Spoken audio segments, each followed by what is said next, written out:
Hi అండి, welcome to సాయిస్ kitchen. బాగున్నారండి మీరు? మేమైతే బాగున్నామండి. ఇప్పుడైతే నేను స్వీట్ రెసిపీ చేస్తున్నాను. ఇగుండి పెసరపప్పుతో హల్వా చేస్తానండి. ఒక కప్పుతో పెసరపప్పు తీసుకున్నాను. ఇగుండి ఇదైతే మంచిగా కడిగి పెట్టుకుందాం. ఇదైతే మంచిగా కడిగి పెట్టుకొని ఇవి ఉడికించుకుందాం అండి పప్పునైతే. ఇగుండి ఈ విధంగా మంచిగా కడిగి పెట్టుకోవాలి. కడిగి పెట్టుకొని ఇదే కప్పుతో ఒక 4 కప్పుల వరకు వాటర్ వేసుకోండి. ఇగుండి ఒక 4 కప్పులు వాటర్ అయితే నేను వేసుకుంటాను. ఇక్కడ 4 కప్పులు వాటర్ వేసుకోవడం వల్ల కొంచెం లూజుగా హల్వా వస్తుందండి, బాగుంటుంది ఈ విధంగా వేసుకోవడం వల్ల. చూడండి, ఇదైతే ఇప్పుడు మెత్తగా ఉడికించుకుందాం. ఇప్పుడు స్టవ్ ఆన్ చేసి ఒక మెత్తగా ఒక 2-3 విజిల్స్ వచ్చినంత వరకు ఉడికించుకుందామండి పప్పునైతే. చూడండి, పప్పునైతే ఈ విధంగా బాయిల్ చేసుకోవాలండి. నేనైతే ఒక 2 విజిల్స్ ఉంచాను. ఇటువంటి స్మాషర్ తీసుకొని ఇవైతే పప్పులా ఉండకుండా ఈ విధంగా మొత్తం మెత్తగా చేసేసుకోండి. అక్కడక్కడ పప్పులాగా ఉంటే అది మొత్తం మెత్తగా అవుతుంది. ఈ విధంగా మెత్తగా చేసుకోవాలి, పేస్ట్ లాగా. చూసారా, ఈ విధంగా అయితే ఉండాలండి మనకి. ఇప్పుడు ఇది పక్కన పెట్టేసుకొని స్టవ్ ఆన్ చేసుకుందాం.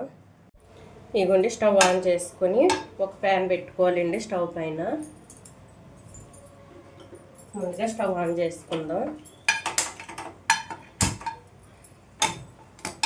ఒక ప్యాన్ పెట్టుకొని ఇందులో అయితే ఒక 1/2 టేబుల్ స్పూన్ వరకు నెయ్యిని వేసుకోండి. ఇది కొంచెం వేడైన తర్వాత డ్రై ఫ్రూట్స్ని అయితే ఇందులో వేయించుకుందామండి.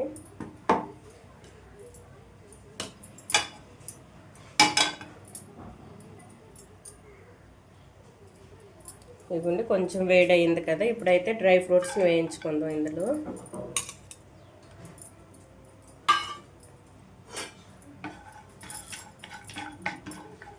ఇదిగోండి, డ్రై ఫ్రూట్స్ అయితే మనకు వేగిపోయింది. ఇవి ఒక ప్లేట్లో తీసుకుందాం.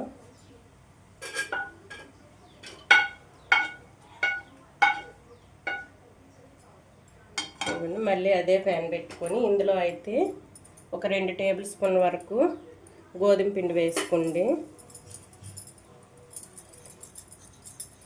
ఇదైతే మనకి హల్వా పప్పుతో చేస్తాం కదండి, ఇదైతే మనకి బైండింగ్ కోసం అండి. ఇది పైన బైండింగ్ కోసం, లేకపోతే అంటుకుపోద్ది మొత్తం. ఇదైతే మంచి కలర్ వచ్చేంత వరకు వేయించుకోవాలి. చూడండి, మనకి పిండి కూడా వేగిపోయిందండి. ఇది చూసారా, ఈ విధంగా వేయించుకోవాలి పిండిని. ఇప్పుడైతే మనం ఉడికించుకోవడం కదండి పప్పు, ఆ పప్పునైతే ఇందులో వేసుకుందాం. ఇవ్వండి, ఈ పప్పునైతే ఇందులో వేసుకుందాం అండి. చూడండి, ఈ విధంగా మొత్తం వేసుకోవాలండి. ఆ పప్పునైతే వేసుకొని దగ్గర పడేంత వరకు కలిపేసుకోవాలి. ఇదే విధంగా ఉండలు కట్టకుండా ఇదే విధంగా కలిపేసుకోండి. ఇందులో అయితే మనం ఒక కప్పుతో పప్పు తీసుకున్నాం కదండి, ఇందులో షుగర్ అయితే ఒక 2 కప్పులు షుగర్ వేసుకోండి. ఇవ్వండి, దీంతో అయితే నేను 2 కప్పులు షుగర్ వేస్తున్నాను. 1 కప్పుకి 2 కప్పులు షుగర్ పడుతుందండి దీనికి. చూడండి, 2 కప్పులు షుగర్ అయితే వేసుకుందాం. ఇది మొత్తం దగ్గర పడేంత వరకు కలిపేసుకోవాలండి. మధ్య మధ్యలో నెయ్యి వేసుకుంటూ కలిపేసుకోండి. మంచి టేస్టీగా ఉంటుందండి హల్వా అయితే. ఈ విధంగా చేసుకోండి.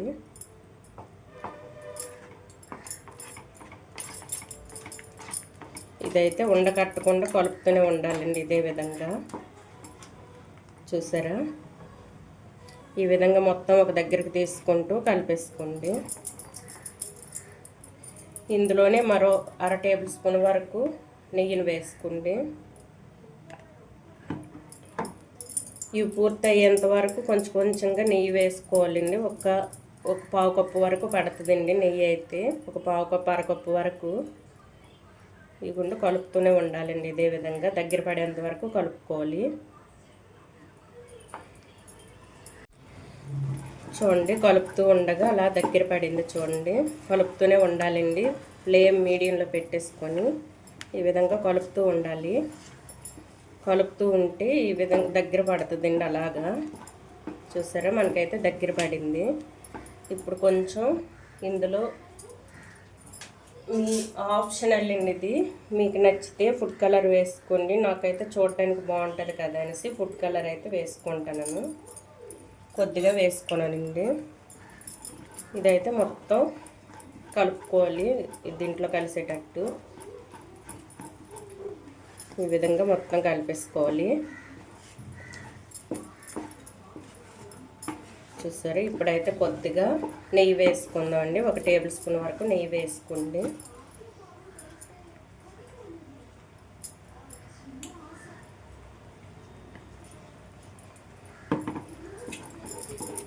అంతే అండి. ఇదైతే మరి కొంచెం దగ్గర పడాలండి. ఈ స్టవ్కి అయితే అంటుకుంటా రావాలి. ఈ ప్యాన్కి అయితే ప్యాన్కి అంటుకుంటా చూసుకోండి ఈ హల్వా చేసేటప్పుడు. చూసారా, మనకు దగ్గర పడింది. ఇందులోని ఇప్పుడు మనం వేయించి పెట్టుకునే డ్రై ఫ్రూట్స్ని కూడా వేసుకుందామండి.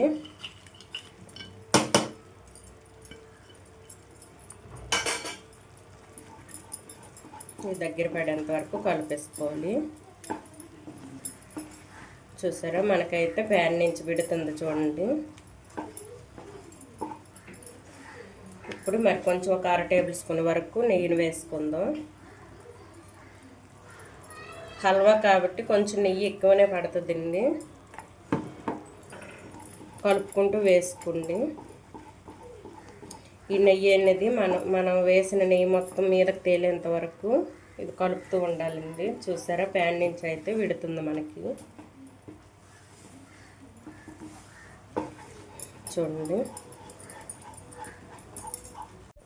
చూడండి మనకైతే హల్వా రెడీ అయిపోయిందండి. దీనికైతే ఒక అరకప్పు వరకు నెయ్యి పట్టిందండి. నెయ్యి ఎంత ఎక్కువ వేసుకుంటే టేస్ట్ అంత బాగుంటుందండి దీనికి, పెసరపప్పు హల్వాకి. చూడండి మనకి ప్యాన్కి అంటకుండా వస్తుంది చూడండి. ఈ విధంగా వచ్చినట్లయితే మనకి హల్వా రెడీ అయినట్టండి. చూడండి, ఇప్పుడైతే మనం ఇది ఆఫ్ చేసుకుందాం. చూసారా, కొంచెం కూడా అంటట్లేదు. ఇప్పుడైతే ఇది ఆఫ్ చేసి కొంచెం చల్లగా అయిన తర్వాత చూపిస్తానండి.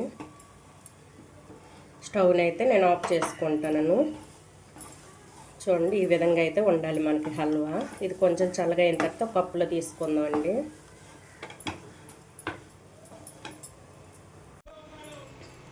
ఇదిగోండి, హల్వాని అయితే మనం ఒక బౌల్లో వేసుకుందామండి. మంచిగా వచ్చిందండి హల్వా అయితే. ఈ విధంగా అయితే మీరు కూడా చేసుకోండి. చూసారా, ఈ కొలతలతో చేసుకుంటే మీకు హల్వా అయితే మంచిగా వస్తుందండి. ఇందులో వేసుకోలేం కదండి. ఇప్పుడైతే పైన డ్రై ఫ్రూట్స్ చల్లుకుందాం.